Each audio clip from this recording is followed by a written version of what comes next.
E T V Bharat Urdu میں آپ کا خیر مقدم ہے۔ نیوز ٹائم کی اہم خبریں۔ پاکستان الیکشن کمیشن نے جمعرات کو ہونے والے عام انتخابات کے حتمی نتائج کا اعلان اتوار کو کر دیا ہے، جس میں عمران خان کی پارٹی پی ٹی آئی کی حمایت یافتہ آزاد امیدواروں نے 93 نشستیں حاصل کی، جبکہ مسلم لیگ نون نے 75، پیپلز پارٹی نے 54 اور دیگر جماعتوں نے 42 نشستیں حاصل کی ہیں۔ حکومت سازی کی صورتحال فی الحال واضح نہیں ہے، کیونکہ کسی بھی سیاسی جماعت کو اکثریت نہیں ملی۔ کسانوں کے 13 فروری کو دہلی چلو مارچ کے پیش نظر مرکزی حکومت نے دوسرے دور کی بات چیت کے لیے کسان رہنماؤں کو مدعو کیا ہے۔ اس دوران ہریانہ کے 7 اضلاع میں موبائل و انٹرنیٹ خدمات معطل کر دی گئی۔ کانگریس کے جنرل سیکریٹری نے آچاریہ پرمود کرشنم کو پارٹی کے خلاف مسلسل بیان بازی کرنے کی وجہ سے 6 سال کے لیے پارٹی سے نکال دیا ہے۔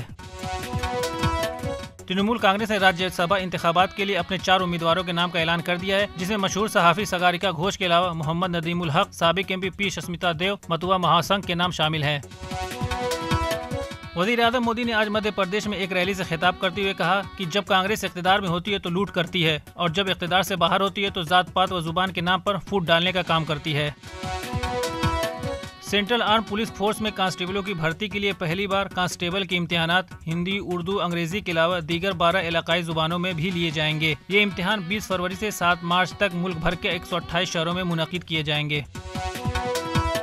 لیفٹیننٹ گورنر منوج سنہا نے کہا کہ سائنس، ٹیکنالوجی اور تحقیق میں خواتین کی شرکت سے بھارت ایک گلوبل انوویشن پاور ہاؤس کی طرح ابھرا ہے۔ انہوں نے کہا کہ ناری شکتی رکاوٹوں کو توڑ کر نئی نسل کو متاثر کر رہی ہے۔ لیفٹیننٹ گورنر منوج سنہا نے کہا کہ پچھلے 4 سے 5 سالوں میں کی گئی اصلاحات کے نتیجے میں جموں کشمیر کی اقتصادی حالت پہلے سے بنسبت بہت بہتر ہوئی ہے۔ انہوں نے کہا کہ جموں کشمیر بینک جو 1200 روپے کے خسارے کا ادارہ تھا، اب 1300 کروڑ روپے کے منافع والا ادارہ بن گیا ہے۔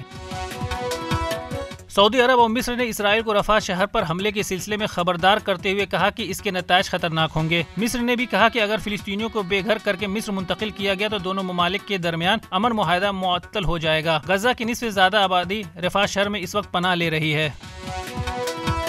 انڈر 19 ورلڈ کپ کے فائنل میچ میں آسٹریلیا نے ٹاس جیت کر پہلے بلے بازی کرتے ہوئے مقررہ 50 اوور میں 7 وکٹ کھو کر 253 رن بنائے ہیں۔ بھارت کو یہ خطاب جیتنے کے لیے 254 رن بنانے ہوں گے۔